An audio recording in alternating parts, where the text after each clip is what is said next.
Látod a forgást? Látod azt, hogy az a spirál, a függőleges spirál a végén megáll, és egy ilyen hátul laposból átforgatja, és már a függőleges orsó megy.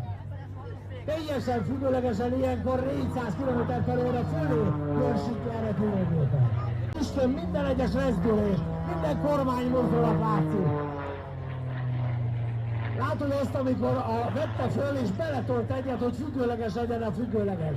Látod a forgást? Egyébként a búzaföldeket is annak idején, hogy a mezőgazdasági fordulóban csak ez egy picit hegyesebb. Gyönyörű szépen rajzol a gép, szintén megáll.